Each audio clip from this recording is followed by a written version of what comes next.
መጽሐፍ ልንመርቅ ነው የመጣነው ወይስ የቤተሰብ ጉባኤ ነው የመጣነው እንደምትሉት እርግጠኛ ነኝ። ግን የቤተሰብ ጉባኤ ነው ብላችሁ ካሰባችሁ ተሳስታችኋል። እንግዲህ አባቶቻችን ምን ይላሉ? የነብር ጭራ አይዙ ከያዙ አይለቁም ይላሉ።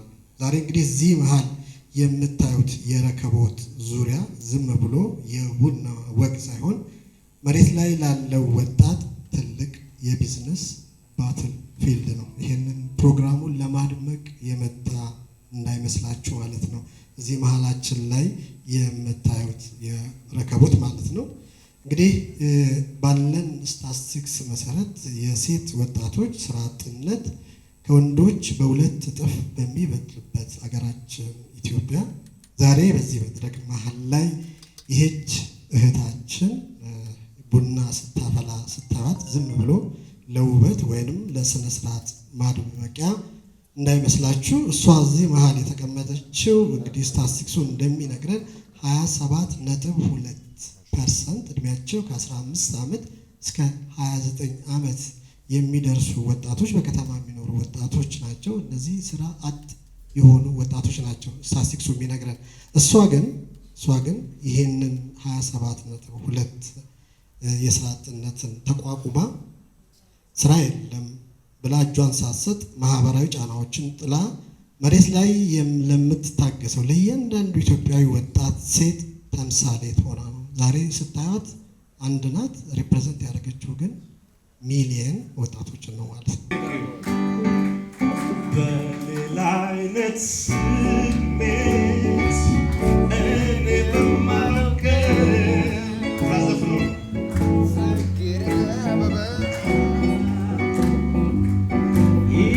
እኔ ማረከ እያብረቀረቀች በሰኮች ጊዜ ጽጌረዳ ማየት ሆነዋል ደሞዜ ውበቷን ለማድነቅ መች አገኝና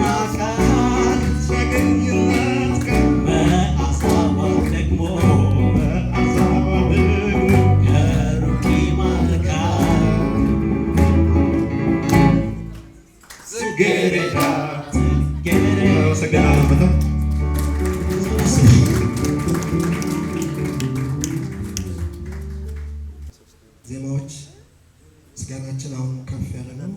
ያለናንተ ምን ሊሆን እንደሚችል ያሳሰበው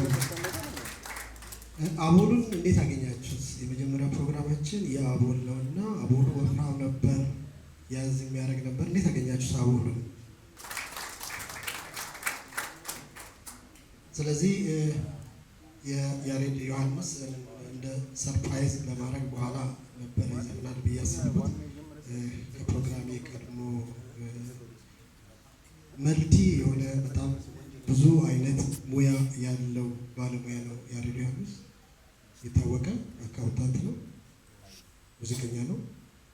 ይኸው ደግሞ መጽሐፍ ደግሞ በማስመረቅ እነዚህ 22.7% ቅድም ያልኳቸው እነሱን ሰዎችን ወደ ስራ በማምጣት ኢትዮጵያ ሀገራችንን ወደ መካከለኛ ገቢ ወዳላት ሀገር ለማንሳት የተነሳ ወጣት ኢንተርፕረነር ነው። ያሬድም ገና እንግዲህ 3 ሙያዎች እኔ የማውቃቸው ናቸው፣ እሱ የሚያውቃቸው ደግሞ ብዙ ይኖራሉ። ስሜ ሽቱ ይባላል። ምሰራው ሳሪስ አቦ ነው እና ቡና ጠጡ ነው የምሰራው። ልጄን ማሳድገው በሱ ነው። 12 ዓመት ቡና በማፍላት ብቻ ማለት ነው። በቀን ምን ያህል ቡና ታፈያለሽ? ምን ያህል ስንት ታፈያለሽ? በቀን 50 እስከ 60 50 እስከ 60። አንድ ቡና ስንት ነው? 35 ብር። 50 ሲባዛ በ35 አካውንታንታችን ያሬዳል። እንደው እስቲ ስለ ቡና ንግድሽ ጥቂት እውነታዎችን ታጫውችናለሽ። ለመሆኑ ስትጀምሪ እዛ አካባቢ ነው ያልሽ፣ አካባቢሽን አስተውለሻል ወይ? ለዛ ስራ የሚያመች ነው ወይ ነው ብለሽ ነው የጀመርሽው? እዛ አካባቢ ለምን ሌላ ቦታ አልሆነም? ያው በአጋጣሚ አረብ ሀገር ሄዳለሁ ብዬ ነበር የጀመርኩት። በአጋጣሚ ልጄን ወለድኩኝ። እዛ በዛው ቀጠልኩ እየሰራሁ። ስለዚህ ምንም አካባቢዎችን ሳታጠኚ ግን እዛው አካባቢ ነው ባገኝ ብለሽ ነው ዝም ብለሽ ነው የጀመርሽው በዛ አካባቢ። ሌላ ሰዎች ምን እንደሚፈልጉ ጠይቀሽ ታውቂያለሽ? ማለት ቡና ይፈልጋሉ ወይስ መጀመሪያስ ትንሽ እንደዚህ አይነት ጥያቄ አቅርበሽ ታውቂያለሽ? የአካባቢዎች ግሮሰሪ ላይ ነው መጀመሪያ የጀመርኩት። ለምን ቡና ጀመርሽ? ለምን ሌላ ስራ ጀመርሽ? ያው አቅሜ የሚፈቅደው እሱ ነበር። አቅምሽ የሚፈቅደው እሱ ስለነበረ። ለመሆኑ በአንድ ሲኒ ቡና የምትጠቀሚውን የቡና የስኳርና የከሰል መጠን በትክክል ለክተሽ የአንድ ሲኒ መነሻ ወጪው ስንት እንደሆነ ታውቂያለሽ ወይ? አሁን 50 እስከ 60 ሰራለሁ ብለሻል። ባይዘዌ አሁን ነው የተገናኘ ነው ሽቱ ነሽና ያለውን ጥያቄዎቹን እኔ አዘጋጅቻቸው ነው። እንግዲህ እሷን እንግዲህ ሁላችንም ስናስብ እነዛን ወጣቶችን እያሰብን ነው ሞር ምን ሄደው ማለት ነው። ለክተሽ ታውቂያቸዋለሽ? ለምሳሌ ይሄ አሁን ለእኔ የሰጠሽኝ አንድ ቡና ምን ያህል ከሰል ፈጀ፣ ምን ያህል ቡና ፈጀ፣ ምን ያህል ስኳር ፈጀ እና 35 ብር ነው የምሸጠው ብለሻል። ምን በምን ሂሳብ ተነስተሽ ነው 30 ለምን 50 ብር አልሆነም? ለምን 20 ብር አልሆነም? ምንድን ነው ማለት በምን ገመትሽ ሂሳቡን? ትዕግስት እባላለሁ። የቆዳ ውጤቶች ነው እኔም እየሰራሁበት ያለው ነገር ነው። ከስር ጀምሬ ነው የጀመርኩት። እንደሷ ትንሽ ከሷ የምንለየው እሷ ትንሽ ትፈራለች ይመስለኛል። ሰው ብትጨምር ምናልባት የተሻለ ሊሆን ይችላል። እኔ ብዙ ድክመት አለኝ። ድክመቴን አሁን ቦርሳ ሳመርት ለምሳሌ እኔ ትልልቅ ቦርሳ ስለምወድ ብዙ ጊዜ ትልልቅ ብቻ ነበር የማመርተው። ያንን ነገር በልምድ አስተካክዬ አሁን ጥሩ ነገር ላይ አለሁ። ሁለተኛ ደግሞ ሰው ቀጥራለሁ፣ አሳትፋለሁ። ባተርፍም ባላተርፍም ለኩል እያደረኩኝ ያንን ብታደርግ የተሻለ ይሆናል ብዬ አመሰግናለሁ።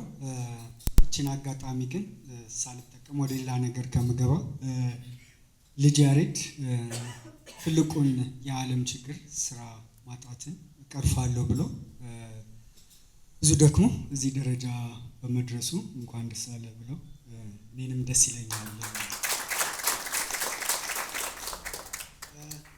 ከሽቱ አንድ ቦታ ነው ቡናን እየሰራች ያለችው።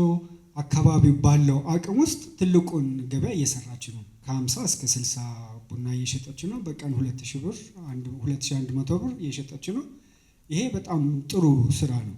ይሄን ግን ማሳደግ የምትፈልግ ከሆነ ከስራው ራሷን መቀየር ይኖርባታል። እሷን ስራውን እንደ ድንኳን ብናስበው ድንኳን ውስጥ ነው ያለችው።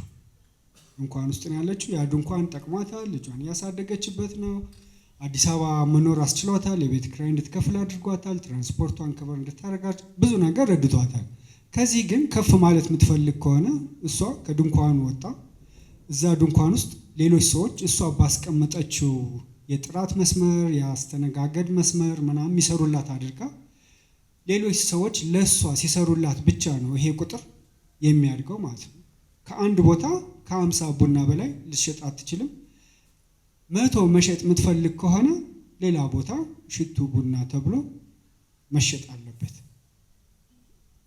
ይሄን እንደ ሀሳብ ወይ እንደ ምክር ሁለቱ ነገሮች፣ አንደኛው ለምን ቡና እንደምትሸጥ ለምትሸጠው ቡና ፍቅር ብትጨምርበት እያንዳንዱ ሰው ለሰጠችው ስኒ ያ ስኒ ቡና ሆዴ ውስጥ ገብቶ ጭንቅላቴ ውስጥ የሚደርስ ነገር መሆኑን ብትረዳው ለእያንዳንዱ ፍሬ በጣም ትጠነቀቅለታለች።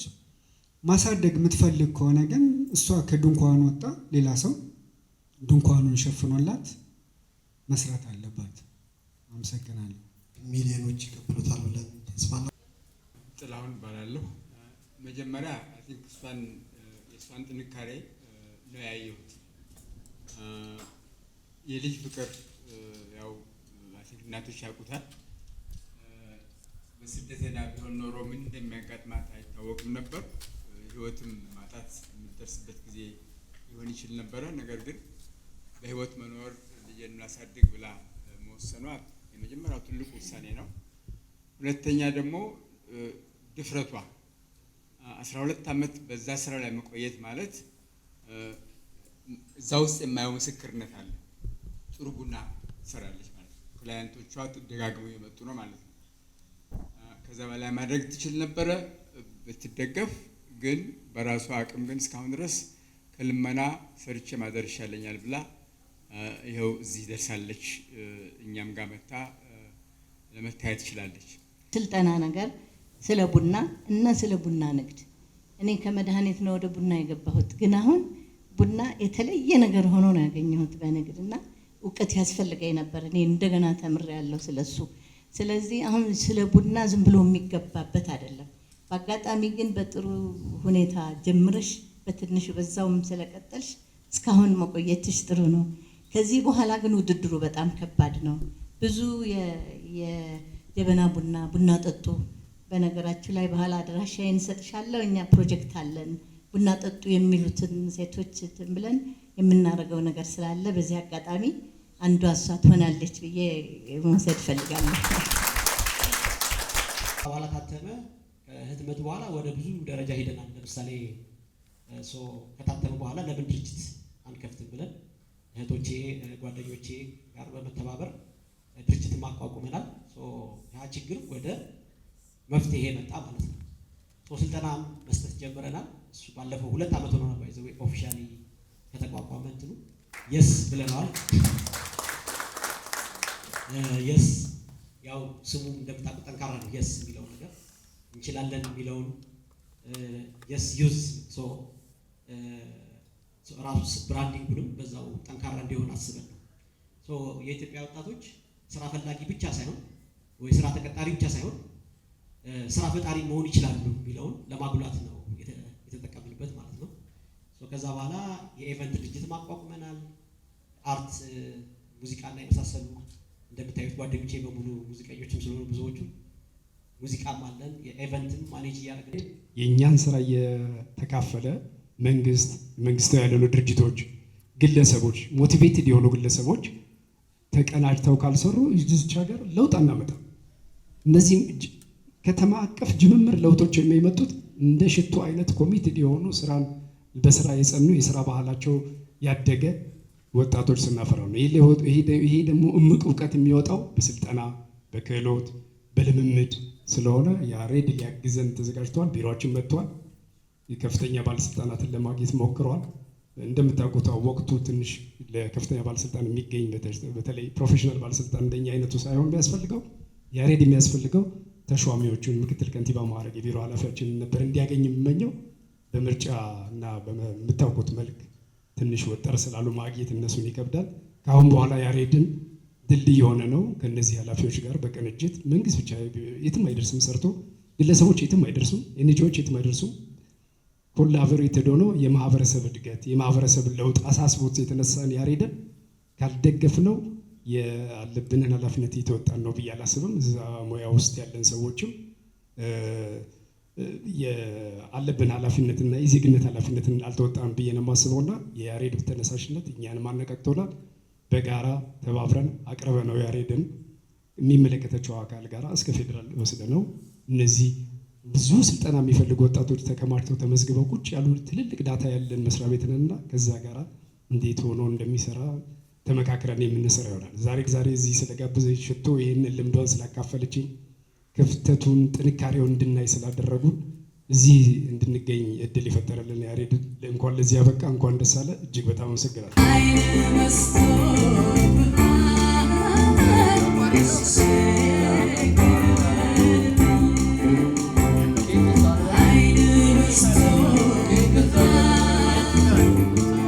Thank you.